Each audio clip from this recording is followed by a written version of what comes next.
Hey guys, and welcome back to my channel. It's been a while, kind of. Today I want to talk about some of the books I've read in 2021. I did one last year, and now I'm gonna do another one in 2021. I don't think I've read as many books as I did in 2020, but we'll see. Okay. So, I'm going to start with this book.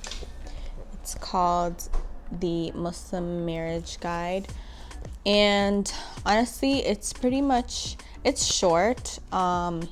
It just kind of talks about like what marriage is, keys to a happy marriage, talks about like the prophet, and yeah, it kind of talks about also like the characteristics of his wives, and kind of like how we should emulate their behaviors.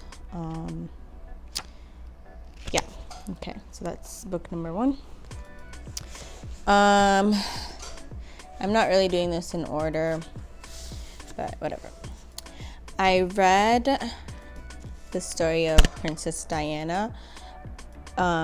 This is pretty much her own words about kind of like what she went through being Princess Diana, being married to Charles, being in the royal family.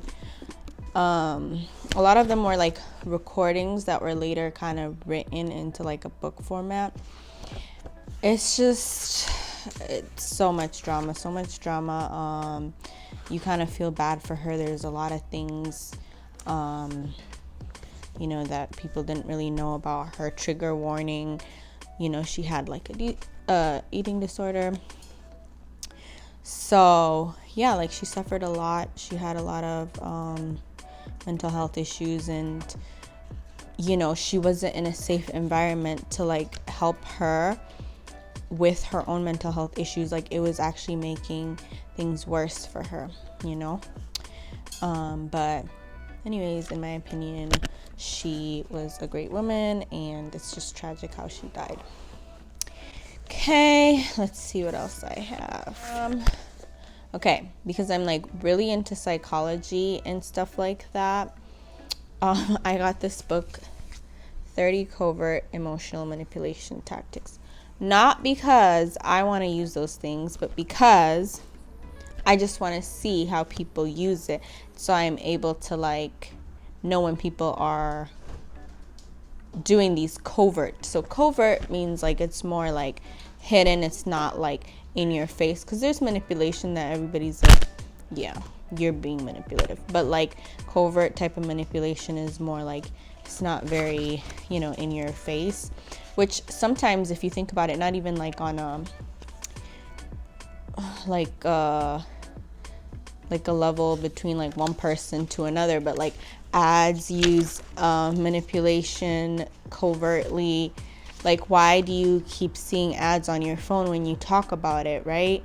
And it's like, come on, come get it. But it's like very covert and not like in your face. But it goes actually into your subconscious, and then you're like, oh, I want this. Yeah, so there's a lot of different things like negative reinforcement, crazy making, minimizing, invalidation, charm, yada yada yada. There's a lot, so 30 of them. It's really interesting. It's a short book. I have this book by Matthew McConaughey. It's called Green Light, and it's about his life. Before acting, when he started acting, he talks about his family, he talks about his wife, he talks about his kids. Interesting thing I found about him, I was never really like a huge fan, but I just like, oh, okay, this seems like an interesting book to read, because he was featured on the Red Table Talk, and I was like, I kind of want to read his book. So, and apparently it's #1 New York Times bestseller. In my opinion, like the writing, it's okay. Like it seems like a diary kind of. So like you really feel like you're talking to him kind of as a person. Like you can see his like sense of humor in there. But at the same time, it's not like, like a literature piece of work, whatever. But that's the kind of books I like. I like autobiographies and biographies, like specifically autobiographies, because I like to know how people view themselves. Yeah. Anyways, next one, and I actually haven't finished reading this book, but I think I get the gist of it, and I feel like I might finish it, but I think I kind of get it. So, this book is called Men Are From Mars, Women Are From Venus, okay? And it kind of just talks about, like, that women and men are different in certain ways, and there's certain things that... Why are you looking at me?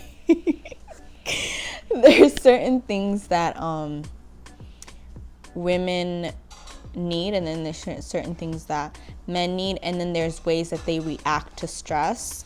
I mean, it's not like a blanket statement, oh, all men are like this or all women are like this, but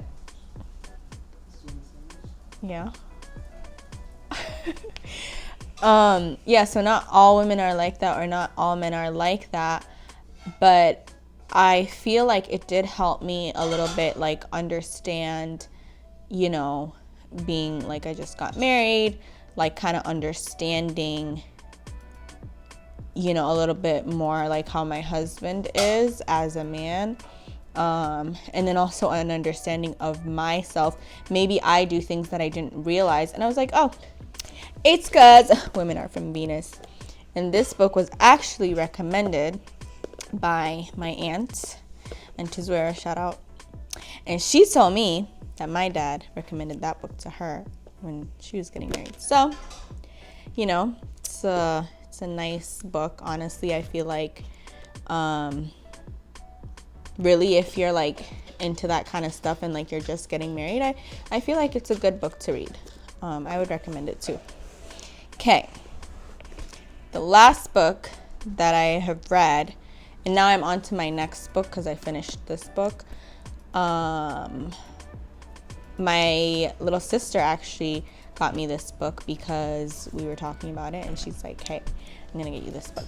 So she sent it as a birthday present. So Trevor Noah, Born a Crime. I don't know if y'all know who Trevor Noah is, but he's South African, and he's a comedian. He's on The Daily Show. I actually saw him perform. He was invited to talk at our school.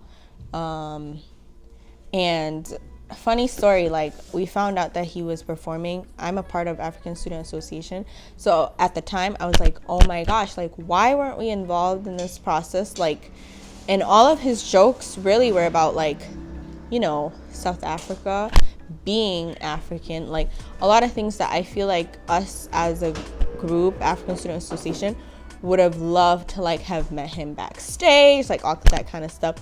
But whatever, we weren't really involved so much because the department that called him was student ran, but for some reason, like, we weren't informed. But whatever, that's a whole another topic for another day. But at the time we were a little mad, but we still went and seen him, and he was great and it was funny. But anyways, his book, Born a Crime, talks about his life as a young boy living in South Africa during apartheid, and how his existence was a crime because his mother was black and his father was a white man.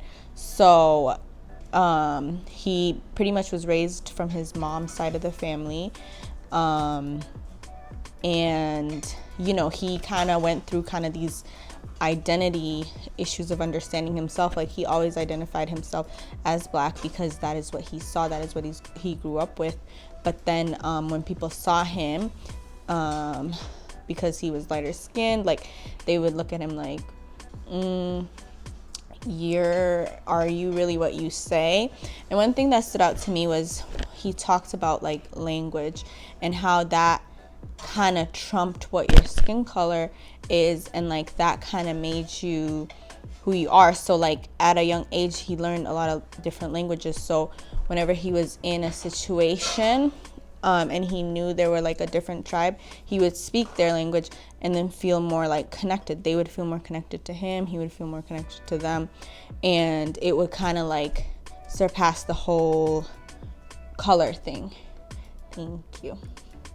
So yeah, that is the book that I just finished reading, and you know, I felt like I could relate to him to a certain extent because, you know, I'm also biracial and I grew up in Africa, not South Africa, but Nigeria.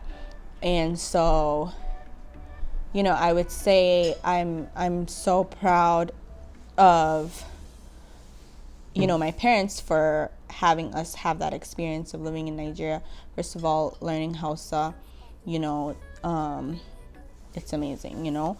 And yeah, I feel like if I lived in America first, like as a young kid, I might have had like identity issues, like, you know what I mean? Because just like how America is, and like, you know, how America treats black people. So, but knowing that, okay, I came from Nigeria, I speak this language, this is my tribe, like, you know, it makes me know that I have a place. You know, I have a place to call home, you know, regardless if it's there. Even if I'm here, I still feel more grounded in the identity kind of that I grew up with. So, anyways, which one would I say is my favorite? First of all, I would recommend all of them, depending on, you know, whatever you're into. I pretty much have 3 kind of like autobiography styles, which is the Princess Diana book, Matthew McConaughey's Green Light, and then Trevor Noah is my third. Oopsie. Is my third like autobiography style. So if you're really into these kind of books, that's what, you know, I would recommend all these 3. The Muslim Marriage Guide, actually another book, I've talked about it already, that I read that was more impactful, was, you know, before I got married, we read Before You Tie the Knot. So yeah, this one is short, very summary based. It shows like hadiths and like, but I felt like it was also very rushed. Like, it needs to be a bigger book than this. This one, obviously, very short. I would read a bigger book, like, explaining each one of these things.